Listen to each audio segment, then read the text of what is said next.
in this room representing both the future and the present of our national security enterprise. It really is incredible to have the counsel and the guidance and the support of so many people in helping shape the substance of the document that we are releasing today. 75 years ago, in the summer of 1947, President Truman was flying home to Independence, Missouri on a C-54 transport plane called the Sacred Cow. I sort of wish that's what they still called Air Force One, but he's sitting on the Sacred Cow, and nations of Europe were rebuilding from the rubble of the war. The Iron Curtain was falling. People everywhere were reckoning with the horrors of the Holocaust. It was what President Biden would call an inflection point. The post-war world and America's role in leading it was only beginning to take shape. And to make sure that it would take shape in a way that represented America's values and interests, on that very plane ride, President Truman signed a law that required his administration to create a national security strategy, a blueprint for a new world that the United States would build with nations around the globe. In just a few years, guided by that first national security strategy, Truman would create the Marshall Plan and NATO, help Europe usher in a new era of integration, and set the terms for America's engagement with the international community. Today, our world is once again at an inflection point. We're in the early years of a decisive decade. The terms of our competition with the People's Republic of China will be set.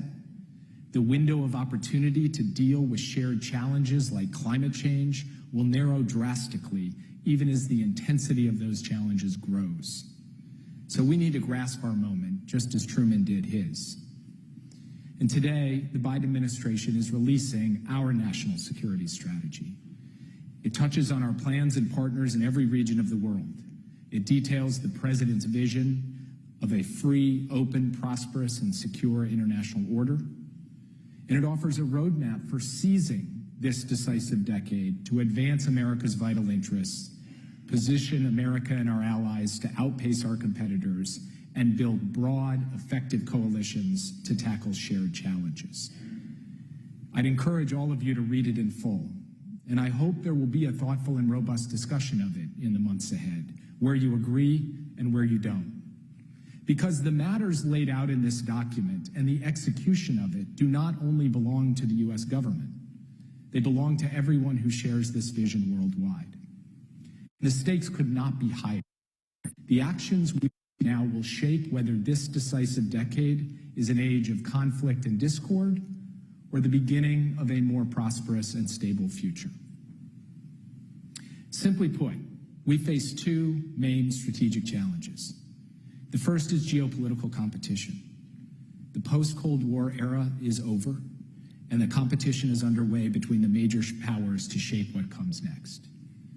The United States, we believe, is better positioned than any other nation in the world to seize this moment, to help set the rules, shore up the norms, and advance the values that will define the world we want to live in.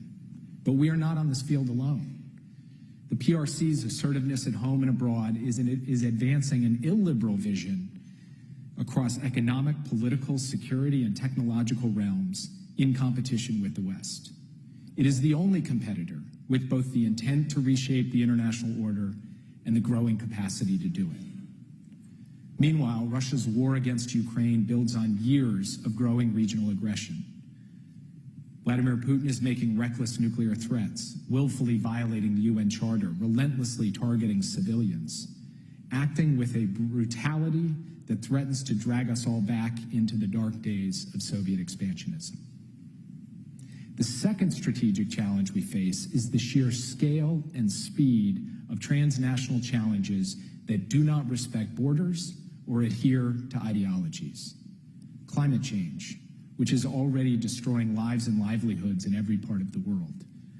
Food insecurity, the energy transition, and now, as we know all too well, diseases and pandemics like COVID-19. Our strategy proceeds from the premise that the two strategic challenges, geopolitical competition and shared transnational threats, are intertwined. We cannot build broad coalitions we need to outcompete our rivals if we sideline the issues that most directly impact the lives of billions of people. Now, over the last 30 years, at various points, American strategists declared geopolitics dead. At other points, like in the last administration, cooperation on climate and other shared challenges fell by the wayside. In this administration, the Biden administration, we believe we've come to a point where we can and simply have to tackle both on an equal plane, geopolitical competition and shared transnational challenges. So we are building a strategy fit for purpose for both competition we cannot ignore and global cooperation without which we cannot succeed. Now, the good and the bad news is that the timelines for these two challenges align. This is a decisive decade for shaping the terms of competition, especially with the PRC. This is also a decisive decade for getting ahead of the great global challenges from climate to disease to emerging technology. The further good news is that despite the obvious tensions between competing vigorously while also rallying cooperation, the basic strategic moves that we have to make to prevail on both of these major challenges are the same. One, invest ambitiously and rapidly in the sources of our national strength. Two, mobilize the broadest coalition of nations to enhance our collective influence. And three, shape the rules of the road of the 21st century economy from technology to cyber to investment and trade. This is how we will shape geopolitical competition to our advantage, and it is how we will shape effective cooperation on the transnational challenges I've described. Now, our approach encompasses all elements of our national power: diplomacy, development cooperation, industrial strategy, economic statecraft, intelligence, and defense. So let me take a moment to walk through each of these three main elements of the strategy. First, we are replenishing the reservoirs of our national power through targeted, far-reaching investments. A hallmark of the Biden approach is the integration of foreign policy and domestic policy, and a focus on the issues that spill out of those two silos: supply chains, foundational technologies, the energy transition, even tax policy. We're pursuing, in this administration, a modern industrial and innovation strategy to invest in our economic strength and technological edge at home, which is the deepest source of our power in the world. Over this summer alone, President Biden signed the CHIPS and Science Act, an executive order on advancing biotechnology and biomanufacturing innovation, and the Inflation Reduction Act, the single largest investment in climate and clean energy solutions in history. Alongside these investments, we're intensely focused on modernizing our military, the strongest fighting force the world has ever known, and the foundation of our deterrence in a turbulent world.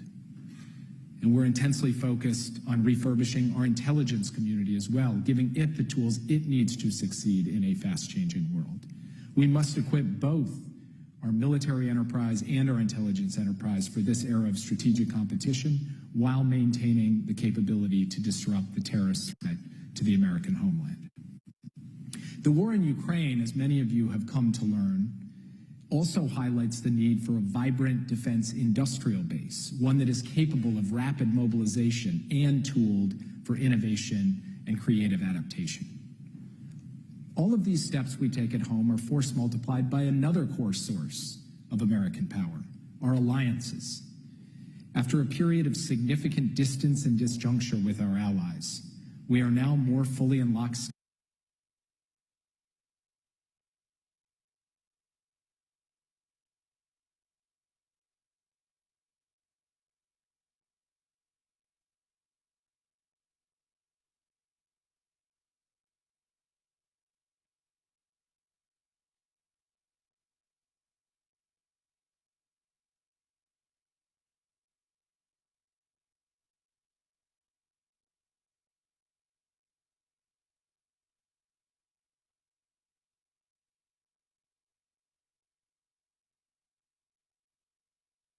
C-SPAN is not federally funded. It's thanks to the cable and satellite companies that provide our public service. And joining in progress now, a discussion on the Biden administration's national security strategy with National Security's Jake Sullivan. Live coverage on C-SPAN.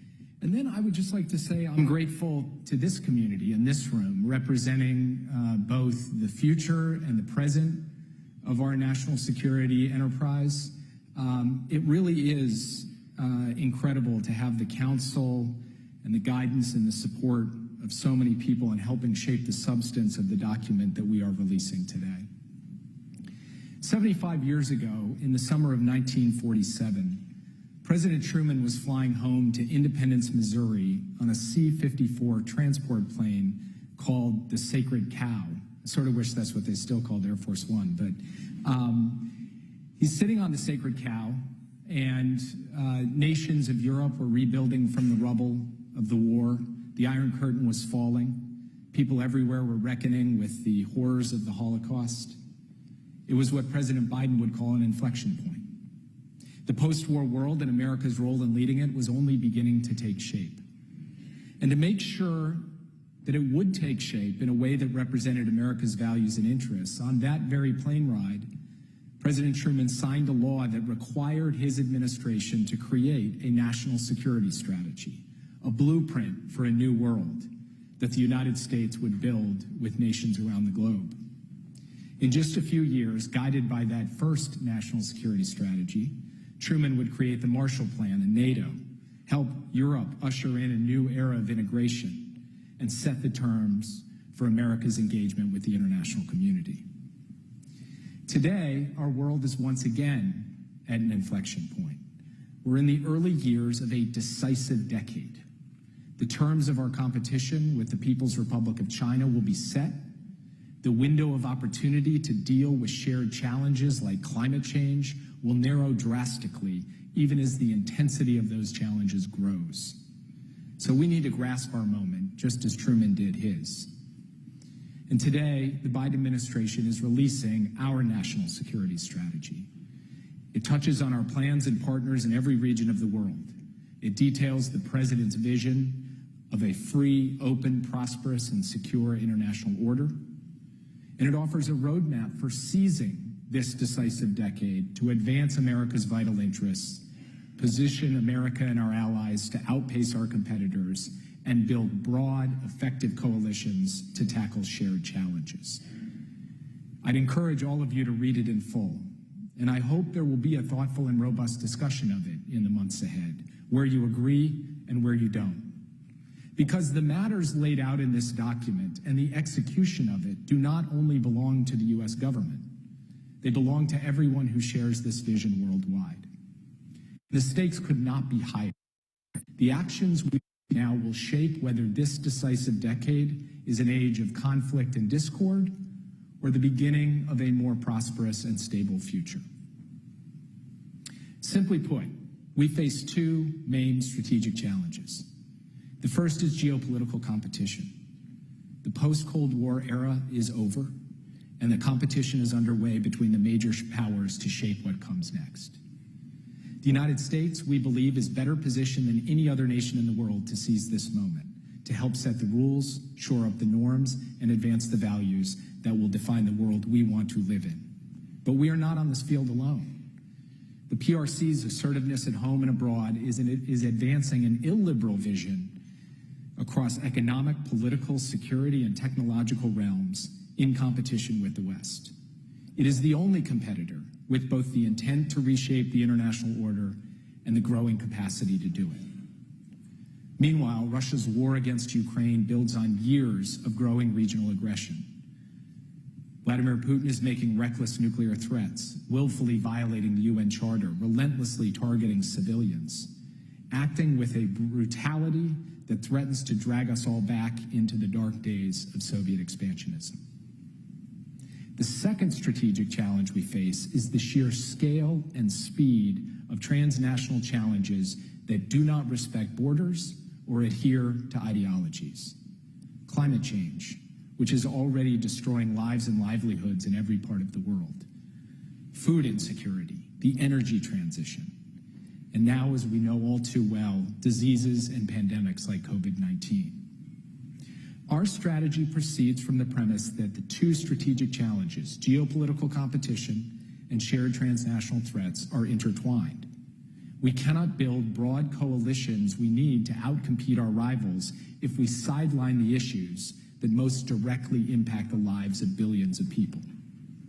Now, over the last 30 years, at various points, American strategists declared geopolitics dead.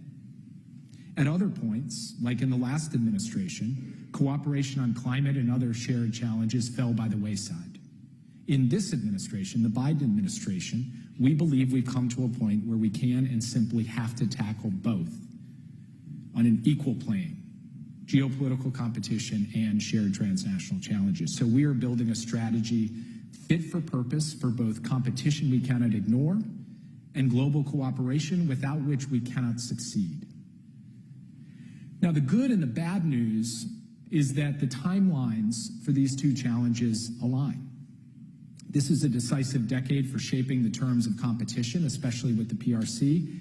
This is also a decisive decade for getting ahead of the great global challenges, from climate to disease to emerging technology.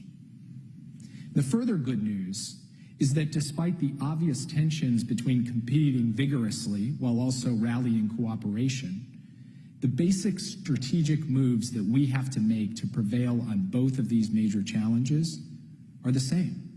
One, invest ambitiously and rapidly in the sources of our national strength.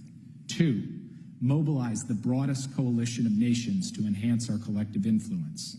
And three, shape the rules of the road of the 21st century economy, from technology to cyber to investment and trade. This is how we will shape geopolitical competition to our advantage, and it is how we will shape effective cooperation on the transnational challenges I've described. Now, our approach encompasses all elements of our national power: diplomacy, development cooperation, industrial strategy, economic statecraft, intelligence, and defense. So let me take a moment to walk through each of these three main elements of the strategy. First, we are replenishing the reservoirs of our national power through targeted, far-reaching investments. A hallmark of the Biden approach is the integration of foreign policy and domestic policy, and a focus on the issues that spill out of those two silos: supply chains, foundational technologies, the energy transition, even tax policy. We're pursuing, in this administration, a modern industrial and innovation strategy to invest in our economic strength and technological edge at home, which is the deepest source of our power in the world. Over this summer alone, President Biden signed the CHIPS and Science Act, an executive order on advancing biotechnology and biomanufacturing innovation, and the Inflation Reduction Act, the single largest investment in climate and clean energy solutions in history. Alongside these investments, we're intensely focused on modernizing our military, the strongest fighting force the world has ever known, and the foundation of our deterrence in a turbulent world. And we're intensely focused on refurbishing our intelligence community as well, giving it the tools it needs to succeed in a fast-changing world. We must equip both our military enterprise and our intelligence enterprise for this era of strategic competition, while maintaining the capability to disrupt the terrorist threat to the American homeland. The war in Ukraine, as many of you have come to learn, also highlights the need for a vibrant defense industrial base, one that is capable of rapid mobilization and tooled for innovation and creative adaptation. All of these steps we take at home are force multiplied by another core source of American power: our alliances. After a period of significant distance and disjuncture with our allies, we are now more fully in lockstep with them than at any point in recent history. If there's anything that is a core hallmark of Joe Biden's approach to the world, it is an investment in America's allies. A few years ago, NATO was working overtime to justify its value proposition. Today, it is at the apex of its purpose and power. A few years ago, the G7 was struggling for any consensus on how to operate. Today, it is operating as the steering committee of the free world, whether on sanctions or energy security or delivering global public goods. That is through the hard work of the United States and fellow like-minded democracies, and it is paying dividends in so many of the major crises that we see around the world. In the Indo-Pacific, we've reaffirmed our ironclad commitments to our treaty allies, lifted our alliances with Japan, South Korea, and Australia to new levels of vitality, restored the Visiting Forces Agreement with the Philippines. We've elevated a new partnership of democracies, the Quad, to help drive our vision of a free and open Indo-Pacific. We built a new transatlantic architecture for trade and technology cooperation with the European Union. One of the things that we're doing as we strengthen our alliances is to try to drive more strategic alliance between the Atlantic and the Pacific. We've launched an innovative and far-reaching security arrangement called AUKUS with Australia and the United Kingdom.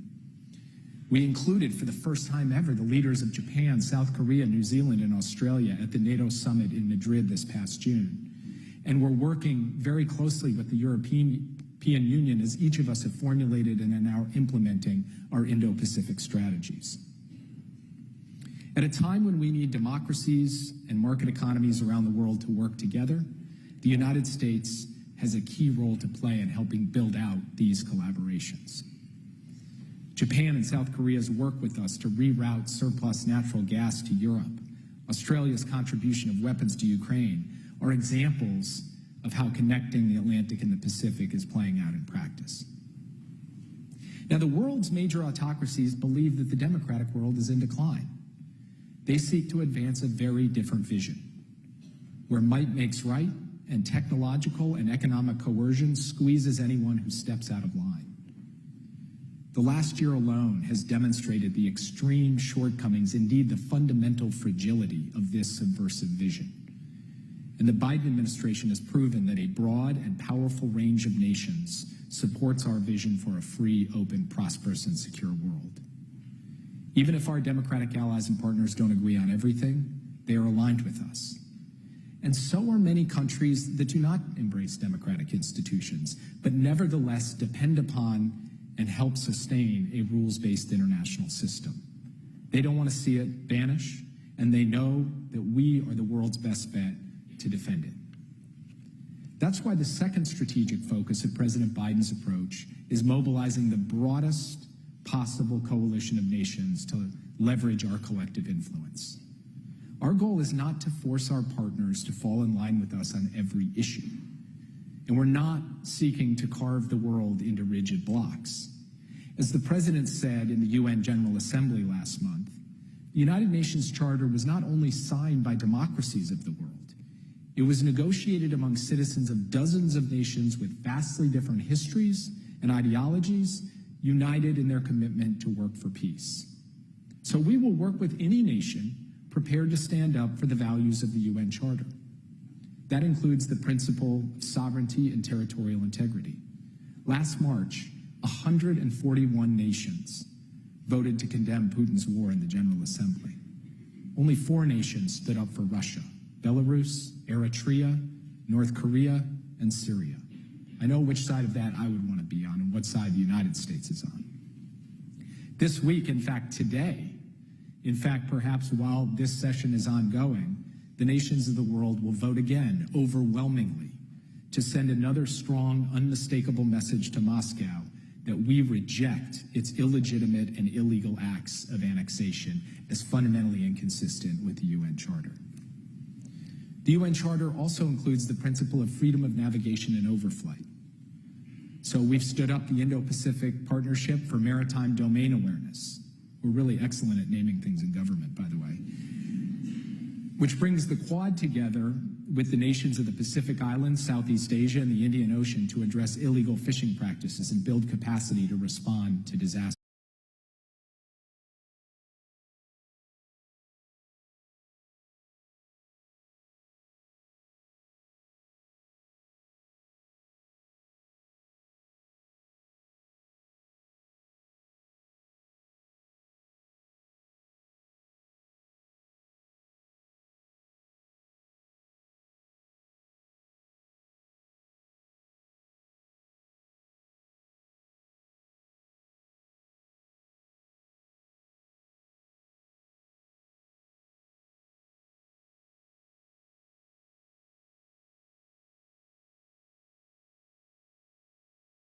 that democracy is the best system to deliver for people, our people and people everywhere, and that autocracies believe that theirs is the best system, and they think democracies are weak and in decline.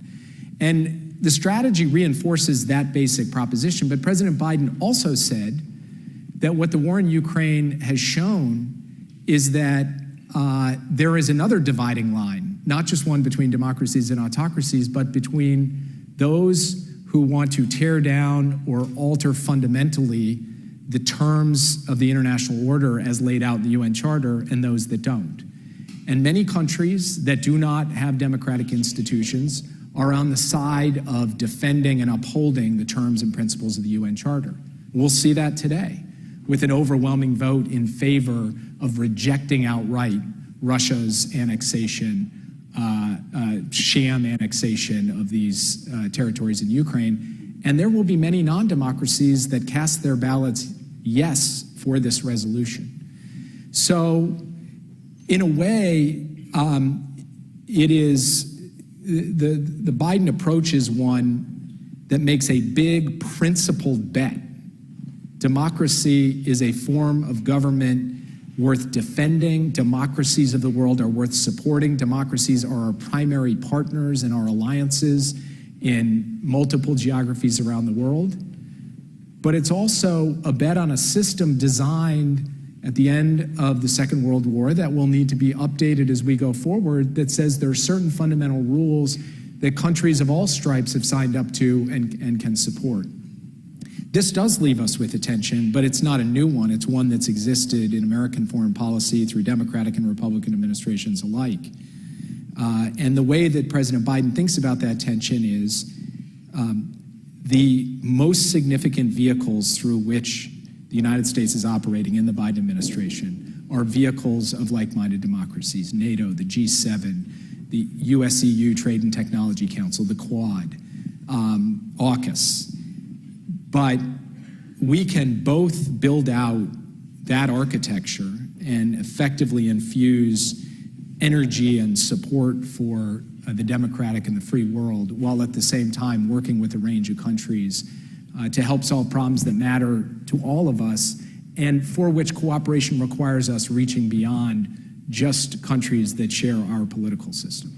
Great. Let's dig down a little bit more into this strategic competition versus cooperation, because I think the strategy does a great job of really grasping the essential conundrum, right? We're in an era of strategic competition, but increasingly our gravest problems are transnational in nature, and that means that ideally they would be addressed through global cooperation.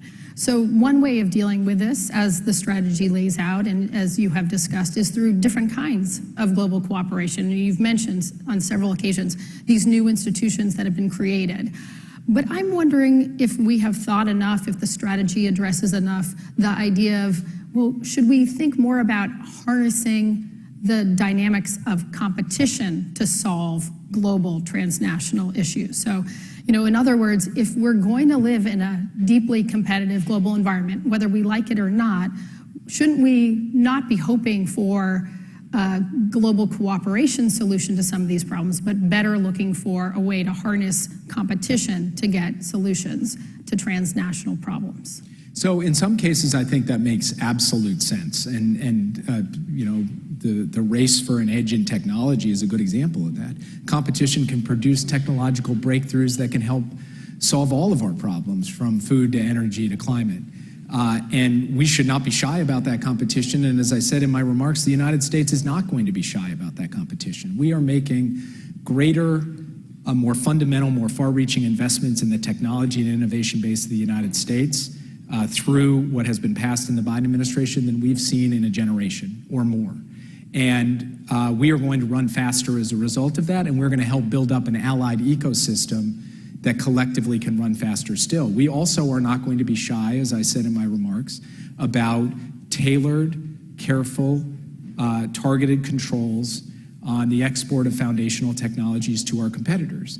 And we believe that through this, we can help spur the type of technological innovation over the years ahead that is going to work for rather than against human progress.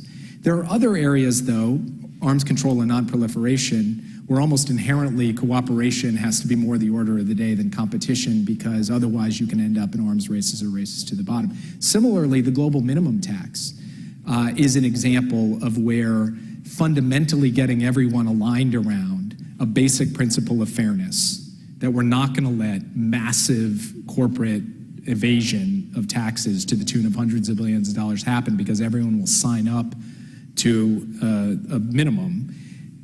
You can't evade cooperation in that regard. So I think from our perspective, we don't want our strategy to just say, hey, look, there's cooperation, there's competition. Isn't that interesting? They're in tension with one another. It's rather to study the dynamics of the interplay between them and where actually competition can help induce advances on transnational challenges, seize that, and where greater cooperation actually can lift our geopolitical position because we're delivering for people and gaining goodwill and other soft power as a result of it, we'll do that too.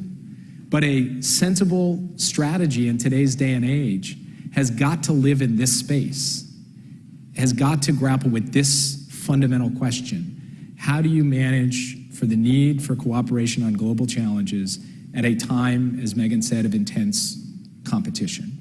That is what we just spent, I think, like 42 pages answering. I just talked for a long time in trying to answer that. That's our best answer.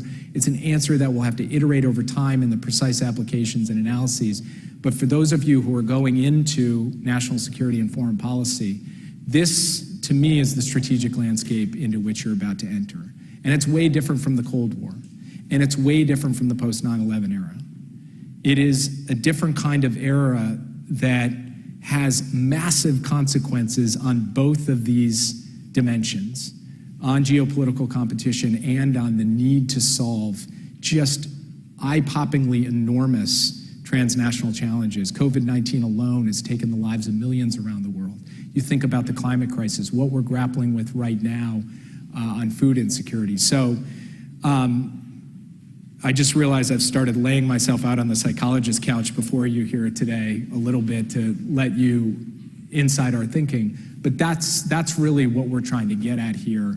And there's not a perfect mathematical formula for it, but these are the considerations that lie at the heart of the strategy we're trying to pursue.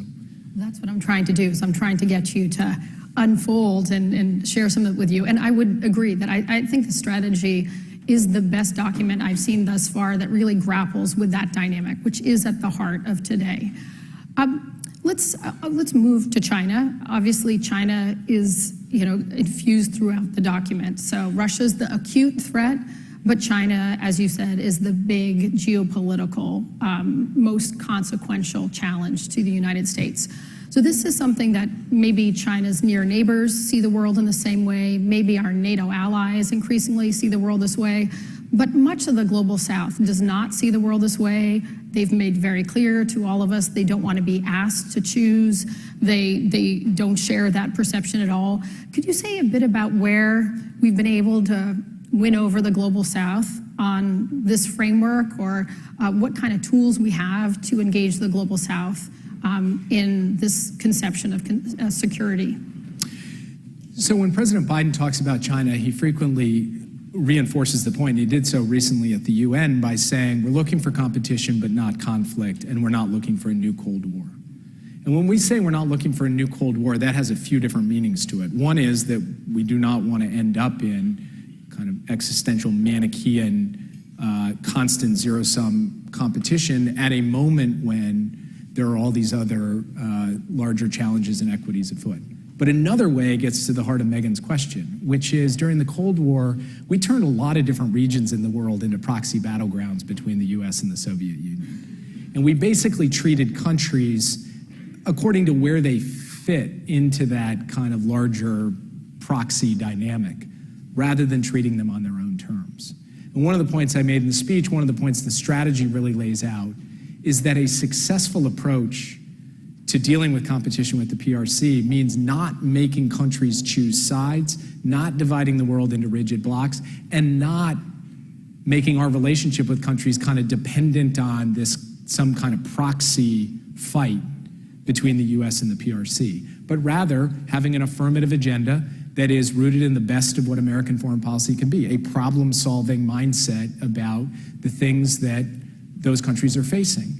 And the more we can deliver on that, the more we can have confidence in ourselves that our offer that we can make to those countries of investment rather than extraction, of cooperation rather than coercion, is going to win out in the end without us having it to turn it into a proxy battleground. That is how we're going to be most successful. So just as one example, this G7 project on global infrastructure and investment, the basic notion behind it is that there is an enormous gaping need in physical, digital, and sustainable infrastructure around the world. And in too many places, too frequently, the financing options available to countries end up saddling them with debt or end up creating large gaps where they can't do what they want to do. So we're trying to mobilize an enormous amount of money to do projects like a $2 billion solar deal in Angola that the president announced, or small modular reactors in emerging nations. And in doing that, it's not designed to be against anything or anyone. It is designed to be for a vision of a high standard, sustainable model of economic growth for countries. That's one of many examples of how we're trying to pursue this. And I think countries react so much better when you're going to them with this affirmative offering than going to them and saying, hey, X country's bad, you know, don't look at them, which is not a successful way, we believe, to work with countries who really want to just be treated on their own terms.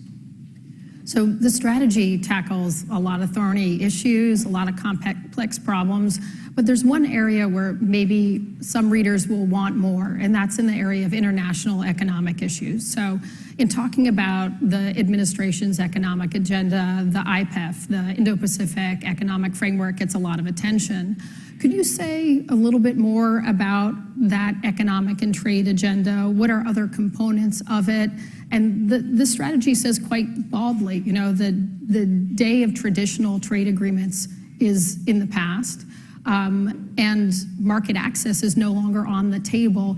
Is it going to be sufficient in a world where economic problems are really looming? We're sitting in Washington during the IMF World Bank meetings and hearing every day, you know, repeated warnings about the economic situation in the world and what can be anticipated for countries in the coming months. You know, does there need to be a more meaty economic international agenda? So first, I just want to clarify, we're not saying market access is off the table. In fact, we're looking at a new model, kind of FTA, that could be applied in certain contexts where market access could conceivably be a piece of it. But the critical point is that market access cannot be the only measure by which you have a good trade strategy or don't have a good trade strategy, which is basically how the orthodoxy has looked at it for 30 years. If you sit and talk to countries around the world and what they are seeking from the point of view of protecting their economic stability and generating economic growth, it's a few things. First, they want to make sure they have secure, resilient, effective supply chains. That's at the heart of IPEF. That is not something that the world or the United States focused on as much as we should have before COVID-19 laid so much bare. They're looking to have international financial institutions and the multilateral development banks like the World Bank, which it's having its annual meetings now, actually shift to a model of being a provider of global public goods with much greater ambition than in the past. And Secretary Yellen just gave a speech about the Biden administration's vision for MDB reform. They're looking for investment in their countries along the lines of the PGII model that I just described. And they are looking for technology, technological know-how, the capacity to take that technology and help create productivity in their own societies. And then they're looking for an effective way through the energy transition to a climate sustainable future. You take those things, most of them are not really present in the current offering of the traditional FTA. But in all 5 of those areas, there are massive incentives that are not just lowering tariffs. And by the way, most tariffs under the WTO are pretty damn low anyway. So from our perspective, focusing on that holistic package of economic incentives through partnerships like IPEF and other vehicles. And then I mentioned the global minimum tax, ensuring that we built fairness into this system as well in the area of international taxation, which again, the traditional FTA doesn't touch upon. That's what the Biden administration means. It's not just about being against something from the past, it's being for a set of economic initiatives and instruments that look different from the past, and I understand are met with skepticism by those who want to stick by what we have historically or traditionally done. But we believe we have something to offer that's good for workers in the United States and in the rest of the world, good for economic growth, good for the climate, and good for a basic concept of fairness and growth in the world. So Jake, I'm going to ask you one more question and then turn to the students in this room. So I believe people will line up to ask a question. I invite you to start to do that as I pose this last question. So one of the real themes of this strategy is breaking down, and there's a rush for the microphone, breaking down the barrier between domestic policy and foreign policy. And the strategy is very strong on investing in America and how that will be good for America's role in the world. But I wanted to ask about what is the message to the average American in this national security strategy? You know, is there a message that ties the average American closer to America's role in the world, that gives the average American a better understanding of why America needs to be engaged in the world as the Biden administration has demonstrated the aptitude and the desire to be? So look, I think the events of the past 3 or 4 years have made such a powerful and profound case to the American people on both self-interest and on values for why our engagement in the world really matters to them. And this strategy reflects all of that. And what do I mean when I say self-interest and values? On self-interest, the American people recognize through COVID-19 and through the climate crisis that events and decisions happening elsewhere have a profound effect on their lives and livelihoods, where they sit, where they live, on their families. And figuring out how we work with the rest of the world to make their lives better, safer, and easier on issues like that, that's core to this national security strategy. But it's not just about self-interest. Why are there Ukrainian flags hanging in small towns and cities across this country? Yes, it's in part because we recognize that aggression unchecked is aggression unleashed and could come to our shores or affect our security. But a lot of it is about the idea of being inspired by people fighting for their freedom, for their democracy, for their liberty. It's about believing in something, a better world, and the American people do believe in that, and they believe we have a responsibility to help people in achieving that. And in many ways, that galvanizing fact of the war in Ukraine has reminded people of something larger than just technocratic arguments about how, bad things happening elsewhere can affect bad things here. It's infused a sense of purpose, I think, in a much broader segment of the American public than any argument I could make or any strategy we could write. And so now the question is, how do we harness that in a way that gives people confidence that we are actually going to vindicate both their self-interest, the things that they need for them and their families and their communities, and their sense of commitment to a higher ideal. And the question you asked earlier about this kind of balance between principle and pragmatism kind of gets at that. But that's how I think we're thinking about the American people at this point. If you ask a straight poll, foreign policy doesn't necessarily poll as high as a lot of other issues do. But we all saw with our own eyes the way that people have responded and continue to respond on issues like Ukraine. And so I believe that there is a deep belief in this country about a role for America in the world that is rooted in something larger than ourselves. And that this is not something just for Georgetown University or for Washington, D.C.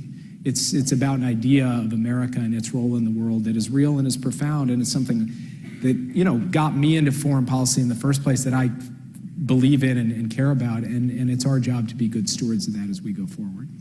Great, thank you. Let's turn and get some questions from the students.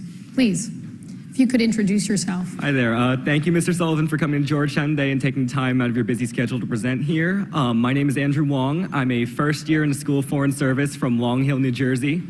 And my question today pertains to the PRC and America's role in promoting human rights around the world. I'm an American Hong Konger. In 2019, I was in Hong Kong, and I watched as Hong Kong's democracy and our human rights were crushed by the PRC, and I watched as my family and many of my friends suffered because of those events. In our new national security strategy, the PRC is named as our greatest geopolitical challenge. My question is, what does this national security strategy do to stop the PRC's assault on human rights and democracy, not only in Hong Kong, Xinjiang, Tibet, but across the world? And how do we ensure that democracy and human rights can prevail in these uncertain times? So, first, the national security strategy talks at some length about both the principled steps we can take to stand up and speak out on issues of human rights. And the Biden administration has been doing that most immediately in standing up in defense of the brave citizens, especially the brave women of Iran. And equally with respect to the PRC, we have spoken out when it comes to the horrors unfolding in Xinjiang, the abuse that has been wrought that you saw with your own eyes in Hong Kong, and the ways in which human rights are repressed across the PRC, even outside of those areas. But there's also practical steps that we can take as well. How do we make sure that certain technologies that are enabling censorship, repression, and mass surveillance are not being powered by American technology? How do we make sure that our supply chains are not being infected by the fruit of forced labor in places like Xinjiang? And we've worked with the Congress on that.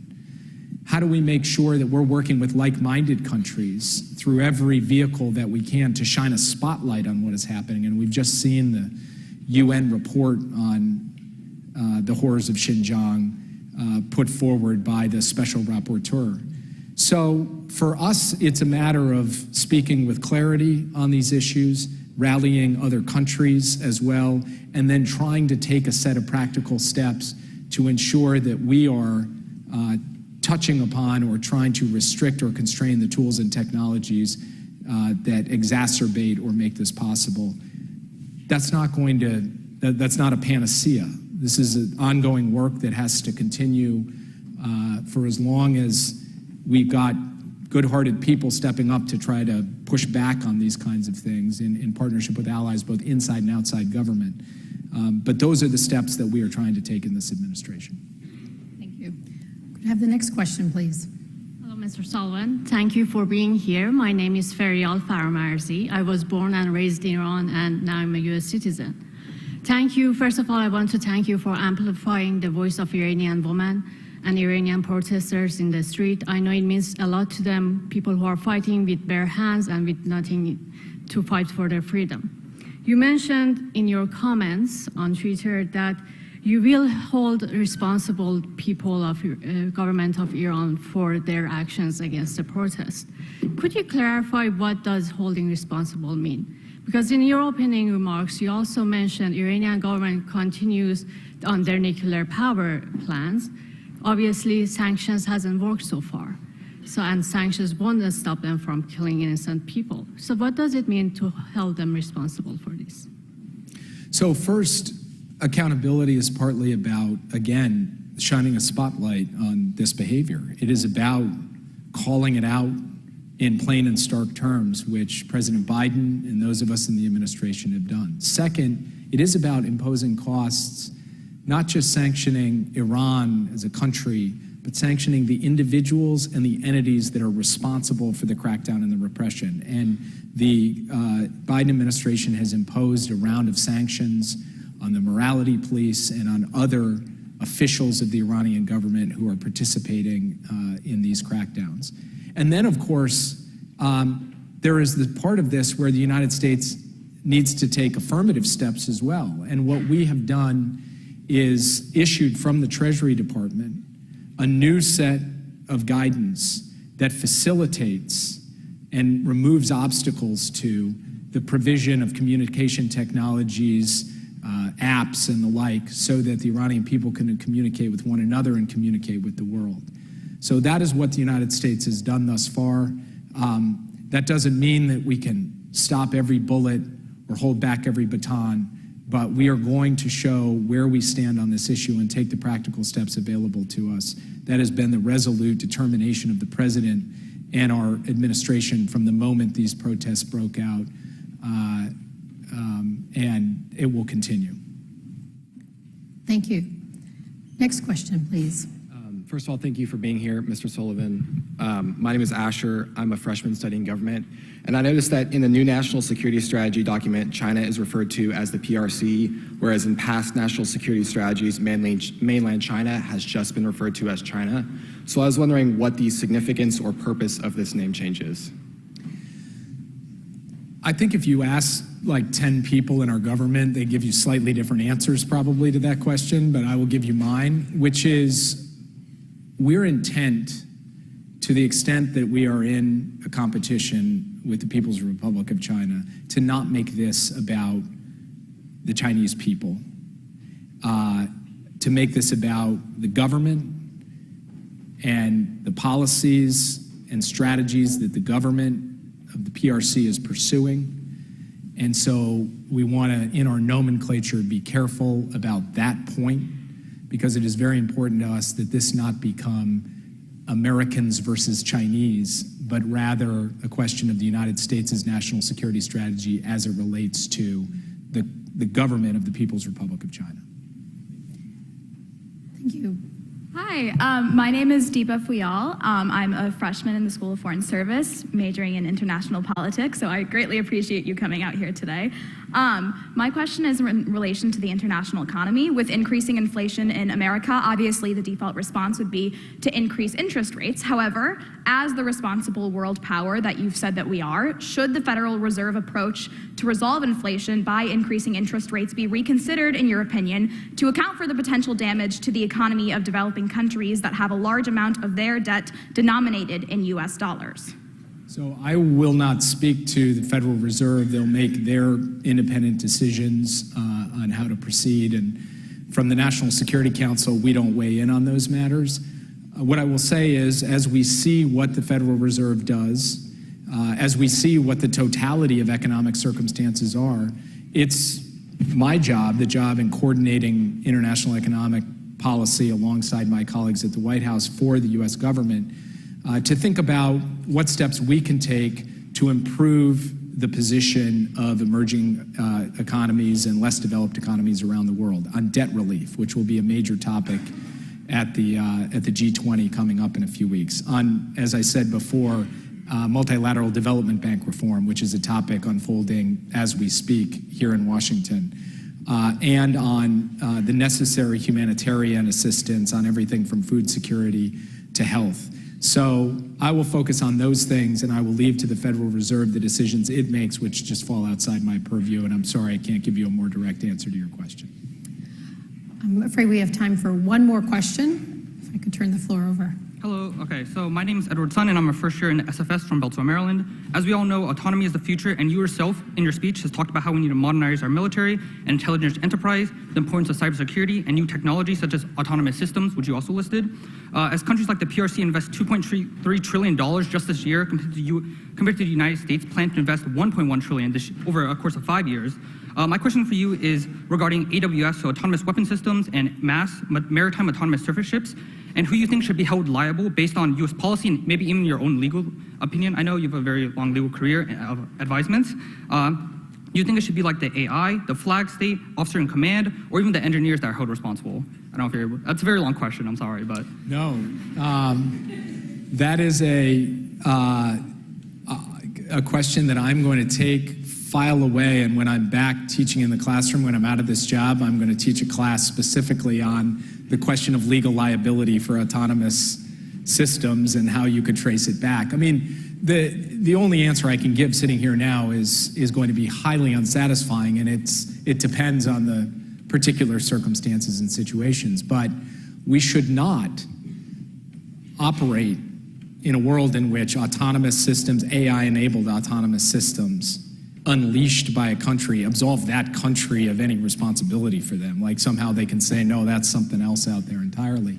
And what we need as we think about setting these rules of the road around emerging technologies, we need those rules of the road not just to be decided among like-mindeds, but there need to be strategic stability style discussions among major competitors with significant technologically advanced militaries, much as we had throughout the Cold War with the Soviet Union, except for now it applies to a far broader range of technologies than nuclear.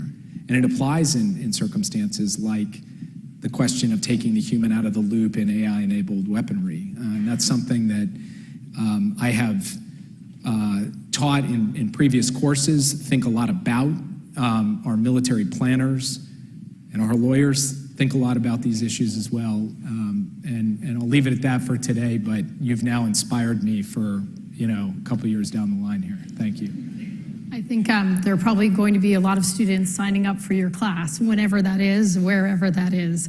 Before we thank you, I want to turn to Dr. Paul Shari of the Center for New American Security. He's the vice president and the director of studies there. It's been fantastic to have the opportunity to speak with you about this. You've given us a lot of food for thought. The document is really fabulous and grapples with some of our most pressing challenges, and I can tell that some have already read it, and I hope that many more will. So thank you. I'll let Paul give you the final thanks. Thank you, Megan. Please join me in offering a round of applause for Jake Sullivan and Megan Sullivan.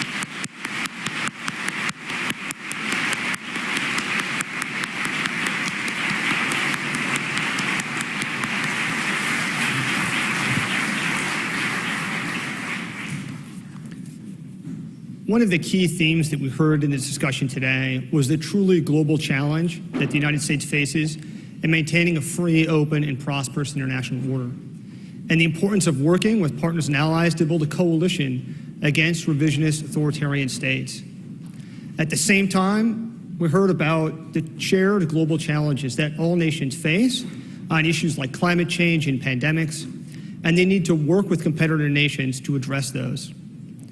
And lastly, one of the key themes that we heard in this discussion was the really importance of doubling down on core U.S. strengths of a free and open society and a culture of innovation and rising to meet these challenges in the future.